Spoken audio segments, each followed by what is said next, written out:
Ladies and gentlemen, good morning, and thank you for getting up early in the morning to join me. I have to admit I've spent 40 years removing the A's from the end of my sentences, but I feel like here today I can add them in and it'll make me sound like I'm a local. I want to talk to you about MIT's experience, perspective on innovation and entrepreneurship. In Martha, I actually changed my title slightly from Route 128 to Kendall Square. Kendall Square now being the hub right around MIT and reputed to be the densest collection of innovators in a square mile anywhere in the world. And what I'd like to do is to give you a sense of how MIT has approached the ideas of innovation, entrepreneurship, the things we do to try and encourage it, with the hope or expectation that that may be valuable to you as you think about how it may or may not match or map into your local setting. So let me start with some observations from some alumni. Ray Stata, class 57, founder of Analog Devices. And you can read the quote, but in essence, Ray is saying, as he has said since he left MIT, that because there were other people around him at MIT, in his fraternity, in his classes, it gave him a sense that he could do this. It gave him a sense that it was partly competition, partly cooperation, but looking around saying, boy, if he can do it, I can do it, helped him think about starting up Analog Devices. Jumping ahead 50 years, Drew Houston, class of 06. Again, you can read the quote. A few more likes and dudes in this description than in Ray's, but it says basically the same thing. Drew actually started in a competition with another fraternity mate while playing beer pong, a thing that the Chancellor does not encourage at MIT, but I know goes on. Started talking about how did you start a company. And again, it was this notion of if he can do it, what can I learn from him and how do I think about making it happen?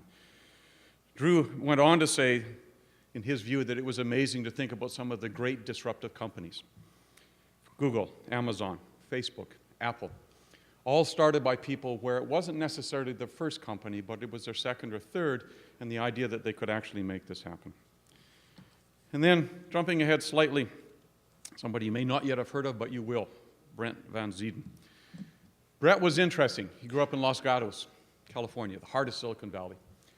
Had lots of choices of universities and was coming down to trying to decide between Stanford and MIT. And you can tell I like where he chose to come. But he said an interesting thing. Stanford was, in his view, a better place to start a company, but MIT was a better place to change the world. And I'm going to come back to that in a second. When Brett got to MIT, he certainly excelled in the classroom.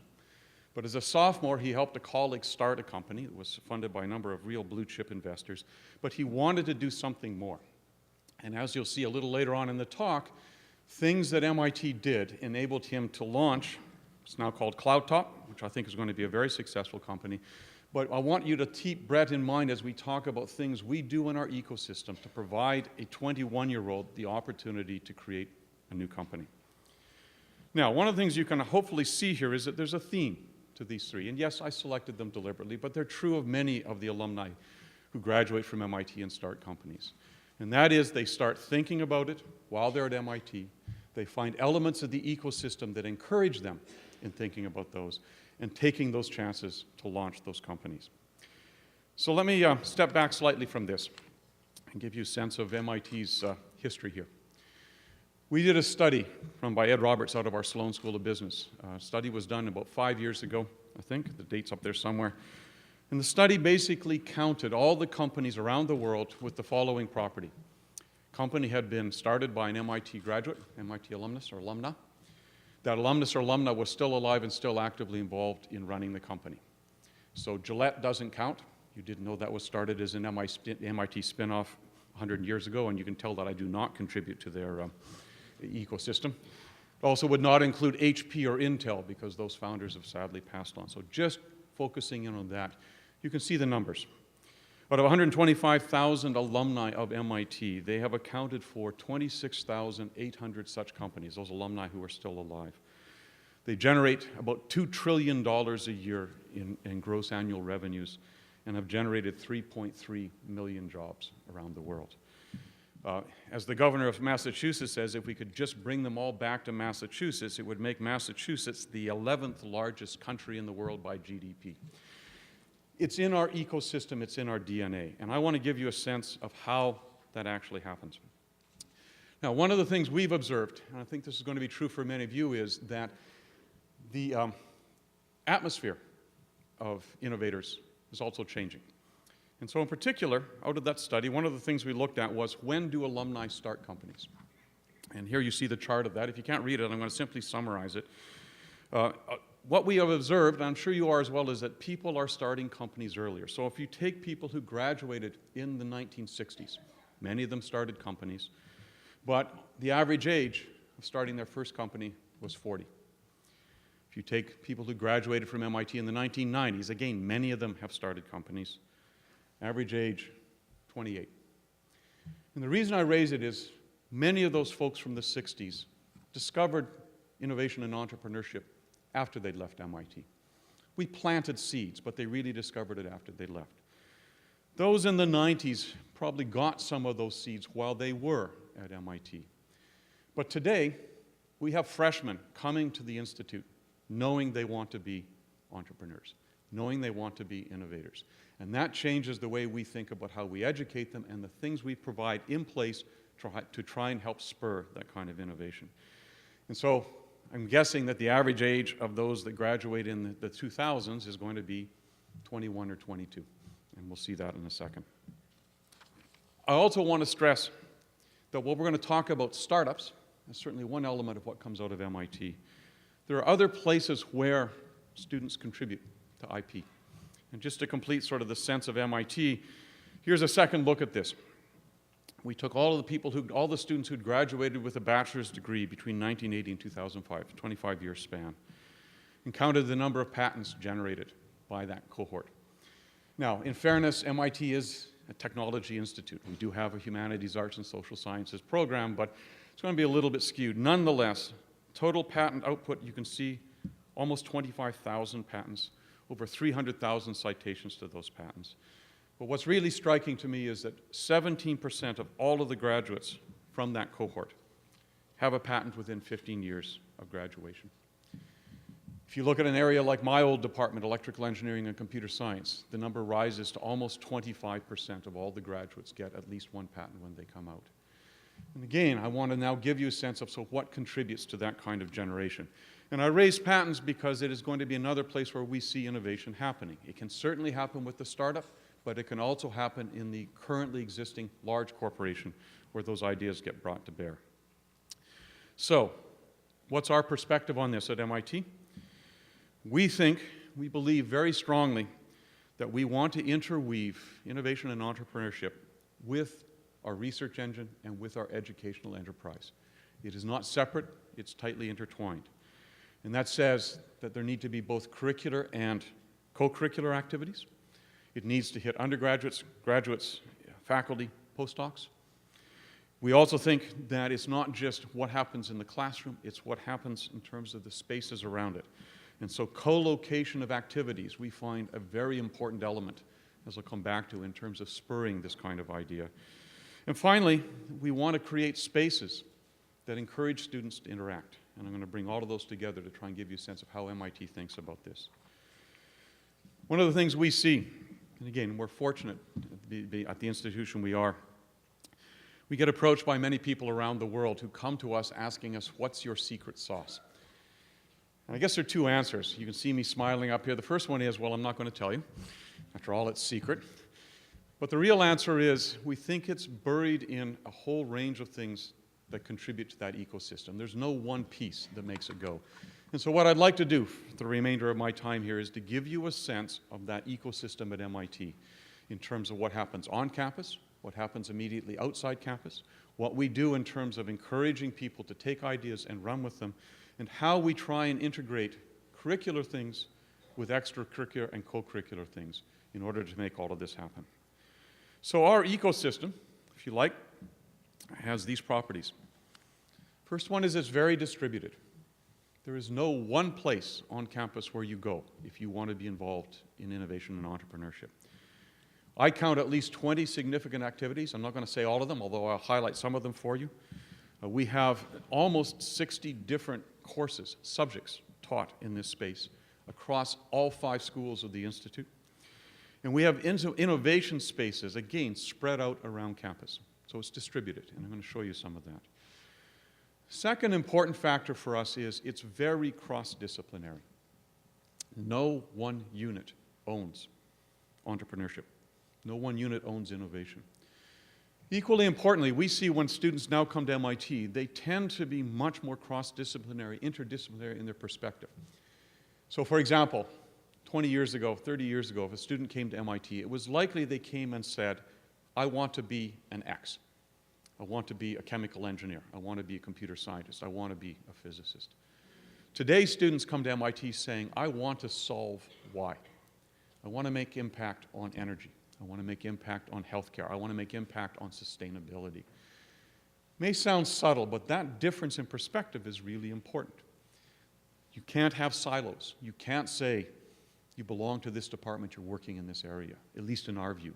You need to have curricular structures that cut across, and you need to have this idea that interaction, collaboration, cooperation have to cut across the units, because that great idea may come from a collaboration between a biologist and a computer scientist. And if they're sitting in separate units with big barriers between them, we think it's not going to help. So that cross-disciplinary is really important.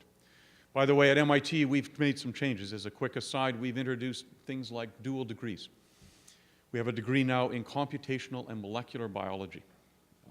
An interesting combination, but great if you're interested in big pharma, bioinformatics, where rather than belonging to one of those two departments, it sits in between both. And finally, excuse me, we want to connect this up to our research enterprise. And our research enterprise, of course, is quite significant, and that means both incentives for inventors and policies to encourage startups, and I'm going to talk about both of those. So, let me show you some examples. This bullseye is done deliberately. I'm sure you can't read all of it, but what I want you to see here is that where at the center sits that individual inventor, there are two kinds of structures around them. There are curricular structures, classes, and those classes are in everything from leadership to entrepreneurship to invention to hands-on learning and service learning. But around those are a whole sequence of other activities, student clubs, innovation spaces, venture mentoring services. And I'm going to highlight each of these, but there's no one place where this happens. It has to be a free flow between both of those. And so with that, let me show you some examples. I'm going to walk through these four areas, and I'm going to start with intrapreneurship and entrepreneurship. And before you go to Google and look up, or Bing and look up intrapreneurship, I'm not certain it's a word, but we use it because we want to draw the distinction between what you do creating an enterprise, entrepreneurship, and what you might do through innovation within an existing structure at a major corporation. And I want to give you a sense of what both of those are. So as I said, our students want to change the world. They come, it's a great thing to have, by the way. Our students come saying, I want to make a big impact on the world. I have to tell you, sort of parenthetically, I often say to them, 20 years ago, students came to MIT saying, I want to make a lot of money. Made their parents pretty happy. You want to come and change the world. Have you talked to your parents about the fact that it may take you a little longer to pay back those student loans? And they usually look at me like I'm a little strange, which is true, and sort of say, but it doesn't matter, I'm going to go change the world. The enthusiasm is great. And I want to highlight for you that changing the world can happen in multiple places, and you should not just assume it's going to be about the creation of a for-profit enterprise. So, students may do things like what you see on the left. Somebody volunteering in a local shelter had something developed that led to a project to develop a national automated check-in system for a major nonprofit. So public service can be a place in which this entrepreneurship can happen. I'm going to show you some examples. Innovation, of course, can also happen through outreach, including global outreach. And I'm going to show you some examples of where students doing service events or entrepreneurship events in the developing world can lead to impact back on the local economy. And of course, with overall entrepreneurship. So let me start with one of the big efforts. MIT has a public service center. It is an organization that helps students articulate, define, refine, and find small amounts of funding for public service events. And you're probably going, so what does it have to do with entrepreneurship and innovation? Well, look at the numbers, and I should set the context here. MIT has about 11,000 students, about 4,500 undergraduates, 6,500 graduate students. Last year, a quarter of them, or almost a quarter of them, 20% of them, did a public service project through that center. 19 different states, 19 different countries. They run competitions, something I'm going to come back to that we find is really valuable, where they make proposals that are judged by a panel of judges that lead to small amounts of seed funding. That seed funding comes in part from MIT. It also comes from outside sources, donors, and other kinds of people.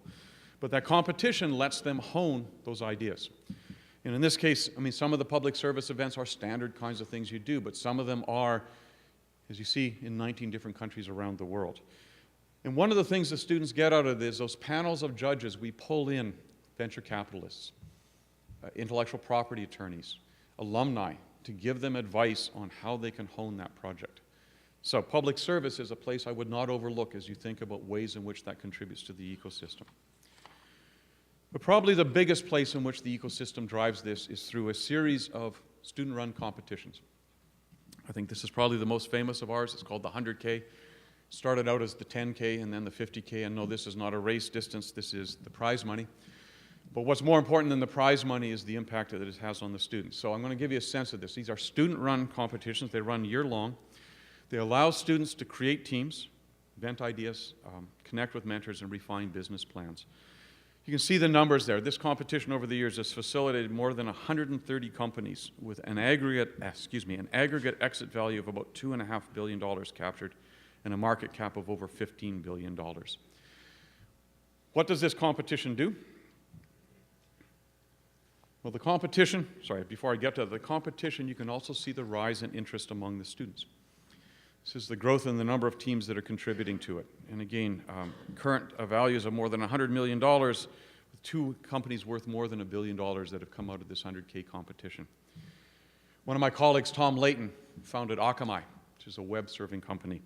It's one of the ones that came out of it. I'd like to point out that Akamai finished second in the 100K competition the year it was in.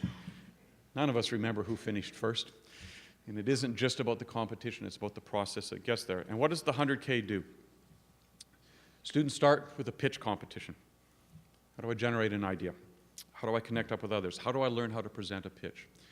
And to do this, we provide them with access to outside experts.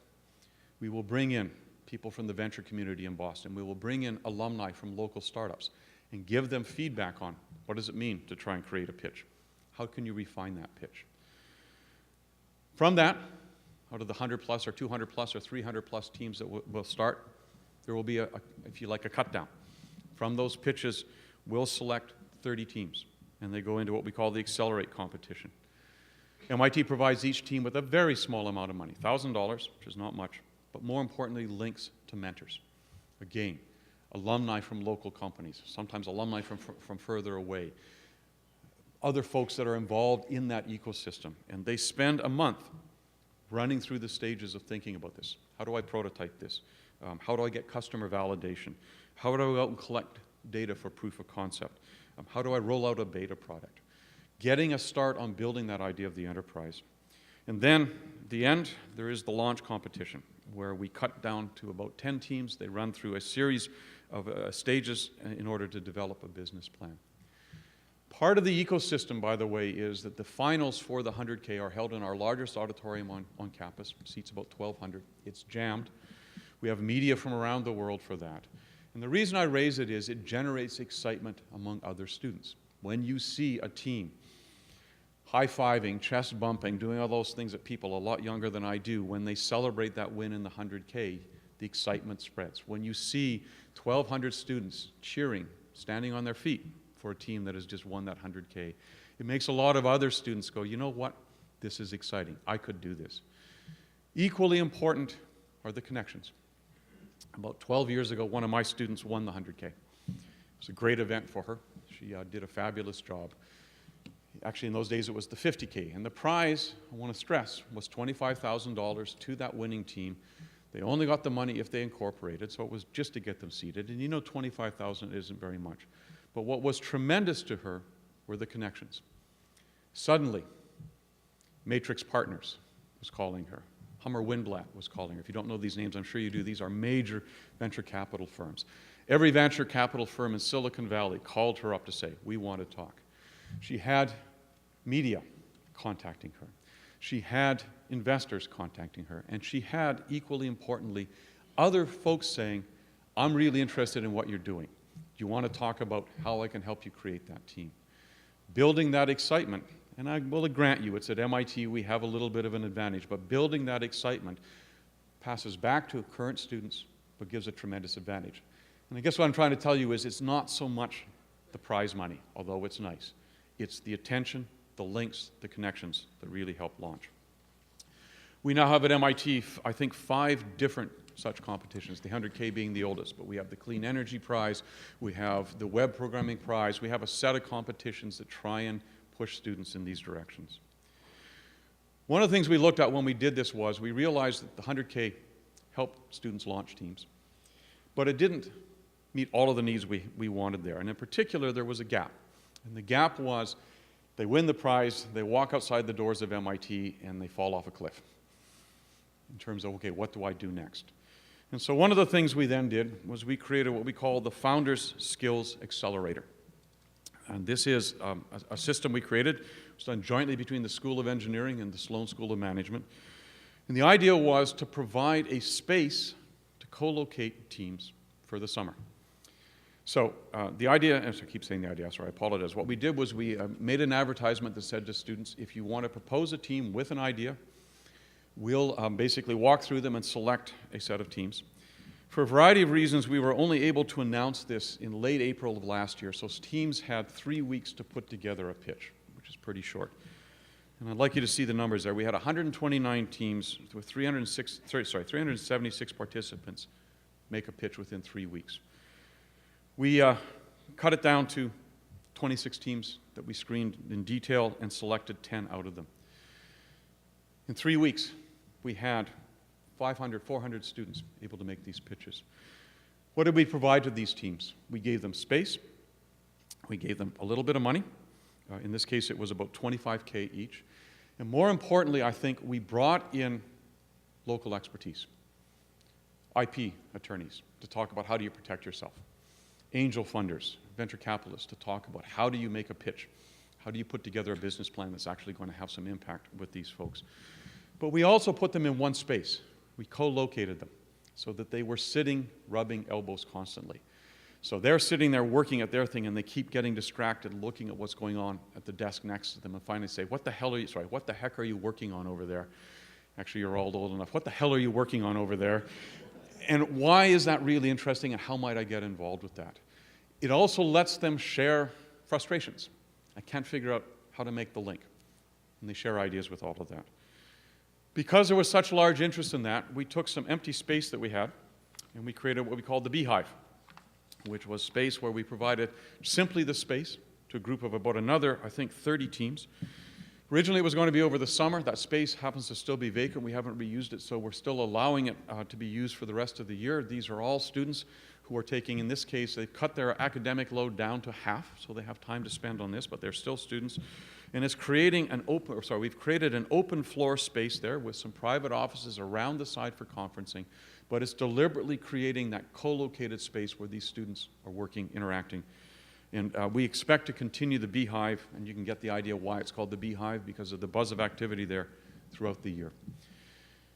I'm going to come back in a second to the IP issues that MIT exerts over this in a second, but what I hope you can see here is this flavor of put the students in a place where their ideas can foster, bring in mentors on occasion, and by the way, in that Beehive space, we will create an open office hour space for a few hours a week for different local folks. So some of our strong IP firms in the Boston area will have an attorney come in and simply say, I'm going to be in this space for about an hour or 2 hours on Wednesday morning. Just come by if you want to talk. No contracts, no fees, I'm just giving you advice. Same thing with the venture capitalists. You want to come and talk? I'm going to be there, open office hours in one of the offices on Thursday afternoon. Just come by and talk. I think both of those are really important. It lets the students start exploring the space. And you know they're going to go someplace good when they're done. And I think from the perspective of the outside firms, they're not worrying about locking down the student. If this team doesn't sign up with me, it's okay. One of them will, but I'm going to contribute to the ecosystem. That's talking about entrepreneurship. But we also focus on intrapreneurship. And I want to just highlight for you here very quickly a couple of examples. So intrapreneurship, again, we think of as encouraging students to think about creating innovation, creating ideas, but within an existing structure. So UPOP, which is our Undergraduate Professional Opportunities Program, is an internship program for students in their sophomore year. So it is intended for engineering students. You can see that graph there. In fact, at the moment, about, I think, 2/3 of all the sophomores in the School of Engineering participate in UPOP. 1/2 of all MIT sophomores participate in UPOP. UPOP, what happens is in January, companies come and pitch. Companies come and spend a week with our students. January is a free period for MIT. It's called Independent Activities Period. And the students get an opportunity to look at places where they might link up. A matchmaking is taking place. And at the end of that time, they know where they're going in the summer, and they're doing an internship for the summer. We also spend part of that week in boot camp, giving students, we refer to it separately as charm school.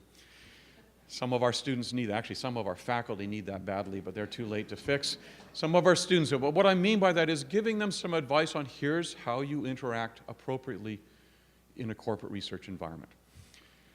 By the way, that changes with perspective. We tell a student, if you're going to Silicon Valley, jeans are fine. If you're going to be in Manhattan, dress like me. But it's important to give them a sense of how do you interact, how do you, if you like, coexist in that corporate environment. But this is the first stage that then leads into, for those interested in it, what we call the Gordon Engineering Leadership Program, where we provide hands-on leadership and team-oriented activities, both in the classroom and outside. And the reason I'm saying this is aimed, especially the Gordon program, at students who know they are wanting to, or they are likely to go to an existing industry. They want to go work for IBM, Google, Microsoft, Intel, Facebook. But they want to have a sense of how can I still be innovative and inventive within that setting, and how do I prosper in a corporate environment.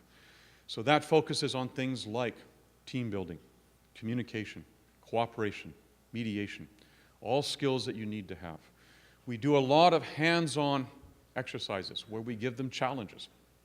You have the following challenge. You've got 30 minutes to put together a team and come up with a plan on it. A wonderful way in which you think about how do I make sure that I hear all of the voices and pull it together. But it builds off of that UPOP experience. Every student who goes into Gordon has already had an experience in a corporate setting, has learned some of those things, and is now getting that reinforced through curricular things that are aimed at trying to really restructure all of that. One of the other things we've learned is that students want to have that innovative experience, but often in a global setting.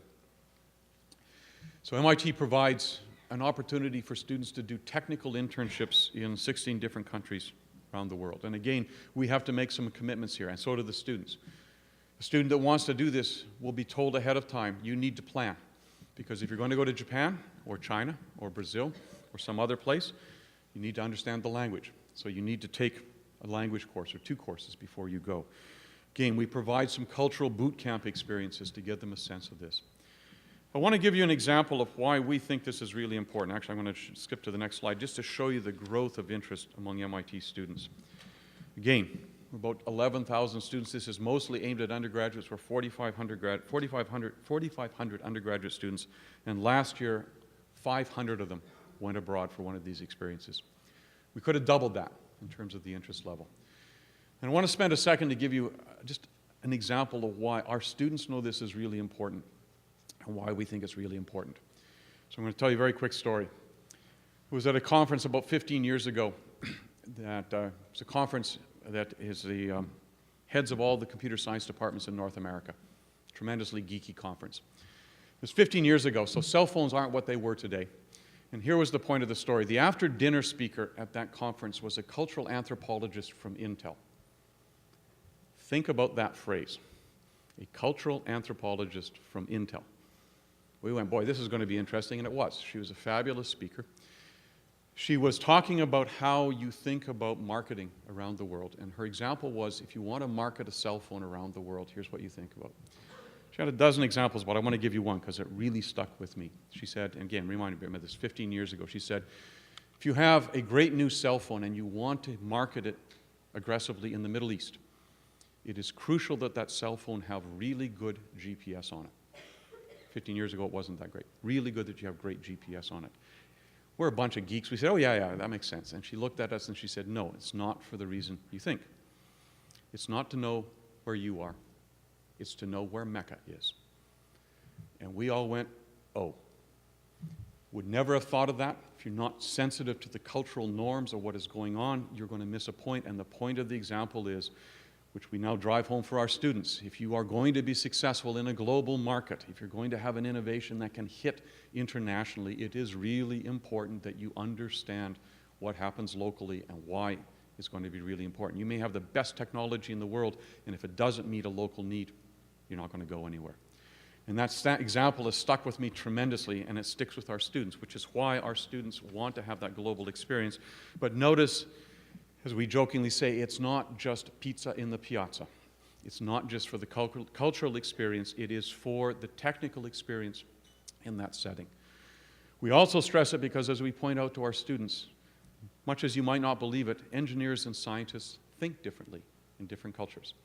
And if you're going to build a team that's got programmers from Eastern Europe, and hardware designers from India, and somebody else from Asia or China, it's important that you understand that the way they think may be different, and you need to be able to adjust to it. And you're only going to get that experience by being in place. So we want them to go abroad.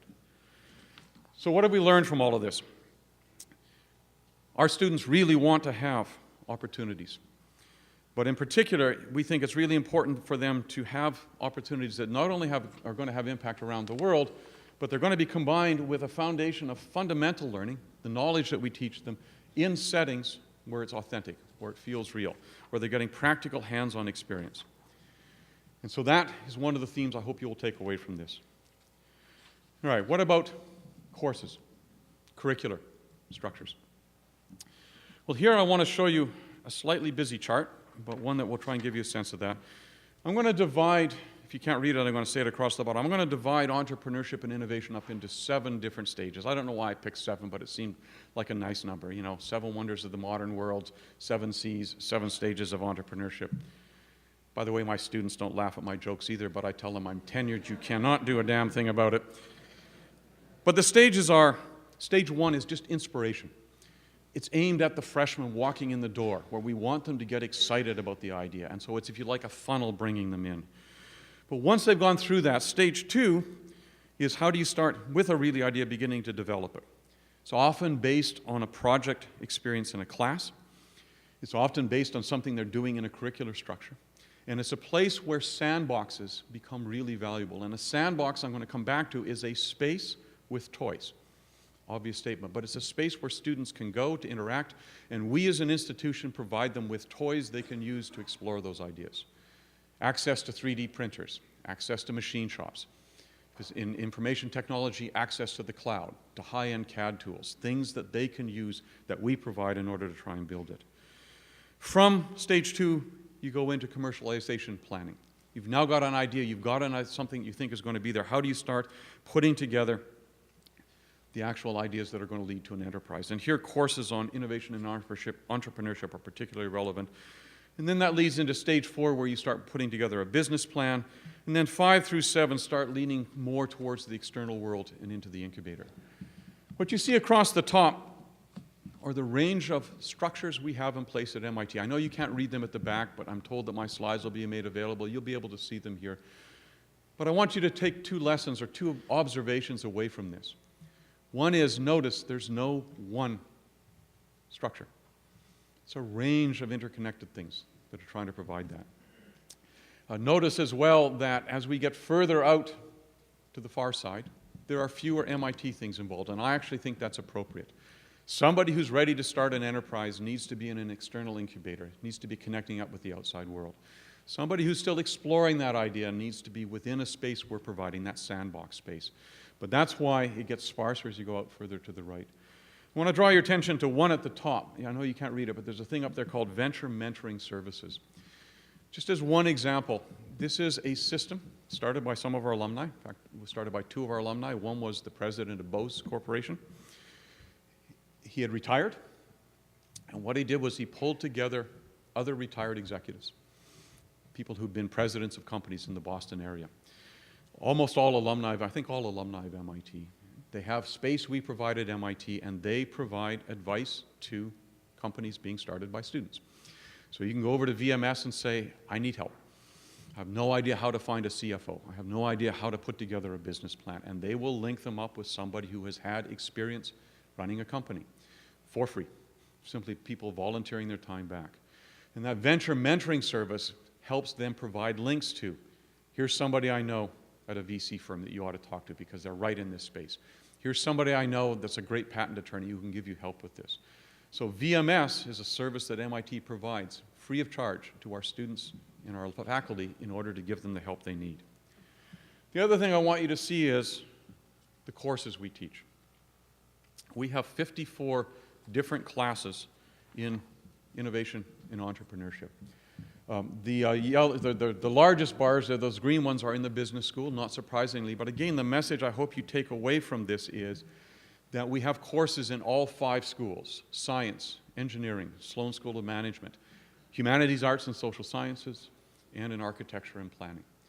You can also see they cover all of the stages. As we get out to the higher end stage, I shouldn't say higher end, the further end stages, they tend to be in the business school. It makes sense. They're courses about how do you actually build that enterprise.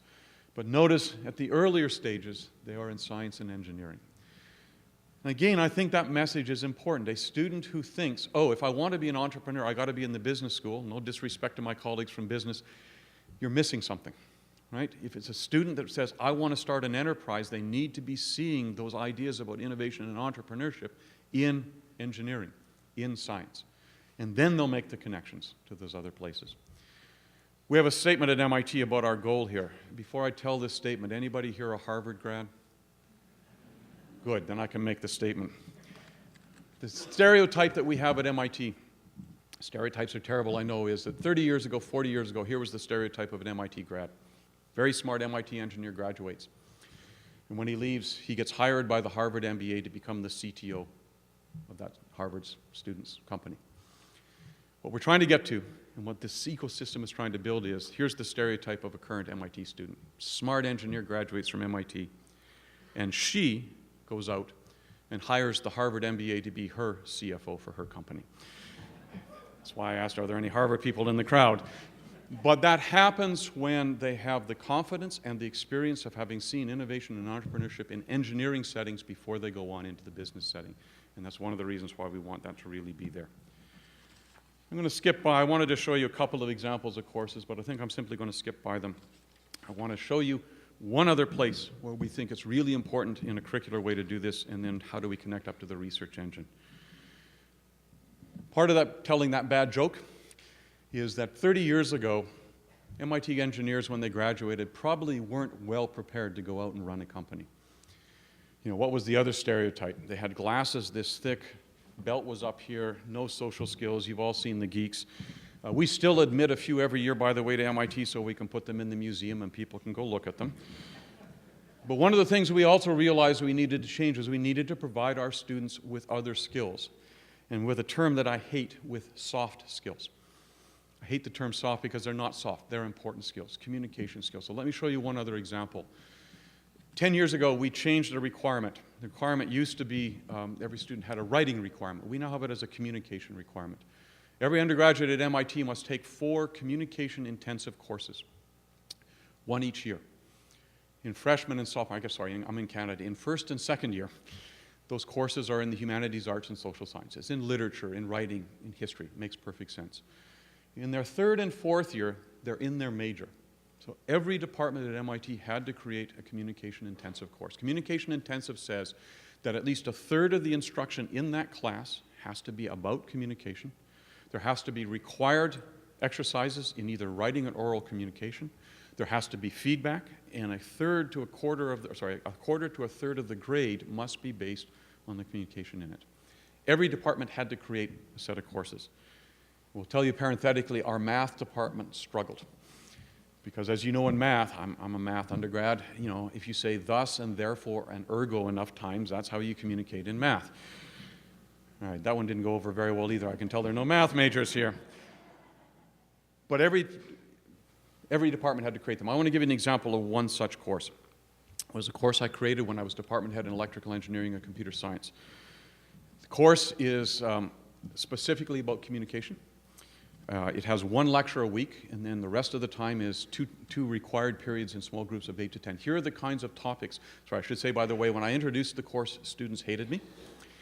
Several years later, when I was department head, they still hated me, but for a very different reason. Here's what you do in that course. You cover topics like, how do I write an executive summary? How do I build a model of my audience to tell if I'm communicating well? By the way, telling bad jokes doesn't work. How do I get on the elevator in this data center. It's 9 floors high. Bill Gates is in the elevator. You got 9 floors to make the pitch. How do I send email without annoying the recipient? All of these sound like simple, silly things, but I'm sure you know these are crucial to how do I communicate effectively. Every student in that class has to give an oral presentation, 10 minutes long, on a research topic. But the audience is not other MIT students. The audience is we bring in high school students from Cambridge, and you have to tell a 16-year-old why what you're doing is really cool. As I said earlier, students hated me when I introduced the class. They said, oh, come on, this is soft stuff. They do it at Harvard. You can tell who our peers are in Cambridge. But what I want you to take away from this is within 2 years, students came to me as department head and complained. They said, why do we have to wait until we're seniors to take this class? They had figured out that this is going to get them that interview at Microsoft. This is going to get them that ability to make a pitch to a funder. And I say it because I think it's important as you think about helping your students and your faculty develop this way that it's not just about the great technology. It's can they actually articulate it? Can they sell it? Can they make it happen? All right. Connections to the research engine. This is something we think is crucial to our ecosystem. And so in particular, we get our students involved in research very early on. And the most famous of our programs is called UROP, Undergraduate Research Opportunities Program. It's about 45 years old. 85% of all of our undergraduates take at least one UROP experience. Most of them will do one a term. And what's a UROP experience? You are in a lab with a faculty member, with a postdoc, some graduate students, with some undergraduates, and you are actively engaged in the research. You're not just washing out bottles in the back room. You're not just hacking grunge code. You are actually actively engaged in that research enterprise. One of the things we think is really important is that it drives home the idea, which we like at MIT, that we believe we're a meritocracy. And one of the ways we're a meritocracy is a meritocracy of ideas. If an undergraduate in a group meeting has a great idea, and I've had this experience, we'll be having a debate about some idea, an undergraduate, a sophomore may say, you know what, I think we should do it this way. We'll stop, we'll debate, and there's a decent chance we'll say, you know what, we're going to do it that way because it's a great idea. Reinforcing those great ideas will let it go forward. But more importantly, the students are engaged in the research from a very early point on. We have extended this in a couple of ways, and I want to just very quickly highlight two. We have a program we now call Super UROP. This is a place where companies fund the student. It's not a lot. It's about $5,000 a year just to pay for some extra expenses. It's an extended 2-term experience with the faculty member. The goal is to get a research paper out of it if we can, and it's linked, as you can see there, to a course that provides training in an industry best practices, presentation skills, research selection process. We have an industry mentor linked with a faculty advisor to provide advice to the students. This allows the students to have an engaged experience. From the outside perspective, it gives early links into the student, but it gives the student this extended experience for having research opportunities. We also have opportunities specifically around entrepreneurship. Many of those UROP projects will just be traditional research, but students who wish to have a research experience around entrepreneurship can do so, in which we provide, again, access to faculty and outside mentors to give them advice on how to run a research enterprise that's going to lead to a new enterprise. Now, one of the things that's probably important to stress here is, what's the impact on the students? And I was actually asking earlier this morning with a colleague from Dalhousie what the process is here in Canada, and it sounds like it may be similar to what we see at MIT, but let me stress it nonetheless. MIT's policy with students is very straightforward. Anything a student creates at MIT, anything an undergraduate creates at MIT belongs to them, even if they use MIT resources. Now, in the US, we're governed by a law called Bayh-Dole. That has some impact on us in terms of how we need to do this. But I want to stress this. Even if they use MIT resources, we say it belongs to them. Now, for graduate students, it's a little different. If they are on a government contract, then MIT does have a share in the IP. But even in those cases, students who do it, work for pay, if you like, 1/3 of the royalties from any stream that comes back in goes back to the student inventors. So they share in this process. More importantly, or equally importantly, our office for delivering this, the Technology Licensing Office, not only does the licensing, but it provides access to mentoring. They will link up students and faculty with new ideas, with inventions, with things they want to patent, not only with patent attorneys, but they will link them up with the local ecosystem of mentors, venture capitalists, other such people. But the IP, we think, is important. The students own it. For the faculty, it's a little bit different, but still there's a component there. And again, I'm going to modify this slightly. Any royalty streams that come back into MIT from licensed patents, 10% goes off the top to pay for the operation of the office. The remaining 90% are split in thirds. 1/3 goes to the inventors, 1/3 goes to the institution, 1/3 goes to the department in which those people sit, so that everybody shares in this. We provide a policy for faculty that says any faculty member who wishes to start a company and wants to take leave, we will provide a leave of absence for 2 years at no pay. But at 2 years, you can spend 2 years away. It is routine. I have a hard time thinking of any time where we did not grant that. We do require after 2 years, the faculty member needs to make a decision. Either they're coming full-time back to the institute or they are leaving. And by the way, I say this, we've seen many faculty start the companies and not miss a beat. They still teach, they still run their research group, they just don't sleep. But if they wish to take time off, they can. Finally, the policy at MIT is that every faculty member is encouraged to spend up to 1 day a week in outside professional activities. That can be consulting, that can be doing other kinds of things, and that is not held against their salary. That is simply extra income they can bring in, but it is acknowledged and encouraged as a way of trying to let faculty push on to doing these other kinds of things. And then the final thing in my last 2 minutes here is I want to talk about co-located spaces, bringing people together. We think that putting students, faculty in places where they rub elbows with each other is really important for breeding those new ideas. And I want to just give you a quick sense of this. I know this is a busy map. This is a map of the MIT campus. What I want you to see here is these are all the different centers at MIT with a strong presence in innovation and entrepreneurship. And you'll notice they're spread out around the campus. Some of them in the Sloan School, which is at the bottom right, as you see there, but many of them in other places around campus. As I said earlier, no one place where you would go if you want to get engaged with this.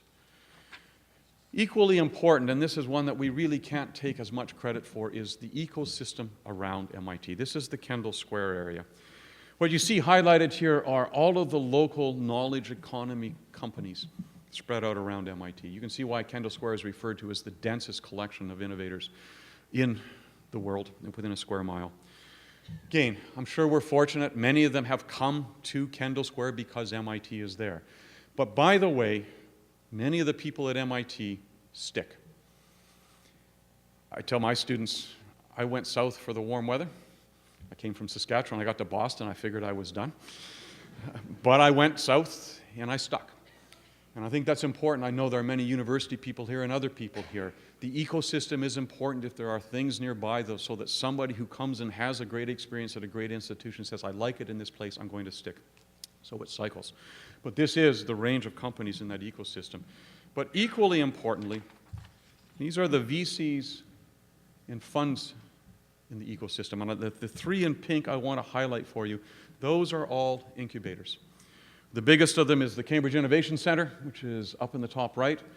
That is a building that MIT owns. It is 7 floors. We rent it to the CIC, and they create, if you like, very flexible space within there to allow companies to do startups. And in particular, there are 500 small startups in that space. Some of them are there for a month, some of them are there for 6 months, some of them are there for a year or 2 years. But by having all of those spaces nearby, it makes it really important to be able to let those companies still, among other things, attract MIT students to come over and work and to interact with other people in those spaces. So that space, we think, is really important. Just to give you a sense of this, one of the places where those co-located spaces really matter is on our own campus. So in one building, we have put together D-Lab, which does innovation for the developing world, a series of student innovation clubs, the Gordon Engineering Leadership Program, student-run shops, and a student-run incubator space all in one building. Again, that co-location creates interactions that are really important. I was going to give you a sense of some of the other pieces we could do, but I think my time is also up, so I'm going to skip ahead. We're simply going to talk about how co-location leads to patents, into hotspots, but I want to give you, as a conclusion here, just 2 examples of how that co-location really helped. First is Meraki Networks. The story here was it started by 2 faculty members. It was a great idea. Meraki Networks creates wireless networks that help small cities, helps cities create very low-cost internet capabilities. More importantly, 3 PhD students launched it in 2006. The faculty never left MIT. They simply stayed engaged in the company on their spare time. And last year it was bought by Cisco for $1.2 billion. And then Dropbox, the one that perhaps you have heard of, started as a project by an MIT undergraduate outside of class, used the spaces that MIT provided in order to create the idea, linked up with another undergraduate. The sad part about the second undergraduate is he left before finishing his degree, something I do not encourage, but nonetheless, to create that idea, walked out to the local ecosystem. Unfortunately, in this case, felt that Boston did not have the ecosystem they needed, so they went to Silicon Valley. And the current evaluation, depends on who you listen to, somewhere between $1 and perhaps as high as $5 billion. Key point of the story, started with an idea of a student who was able to interact with other students, use MIT's resources and facilities to build the idea, and then walk away. And with that, we'll simply leave you with the 4 pieces that we think are important parts of the ecosystem. Providing access to entrepreneurship and entrepreneurship experiences, both things we do in the classroom and outside, building curricular structures and other pieces that support it, making sure it connects up to the research engine, and then using co-located spaces to try and help drive all of this. And with that, I'd be happy to take some questions.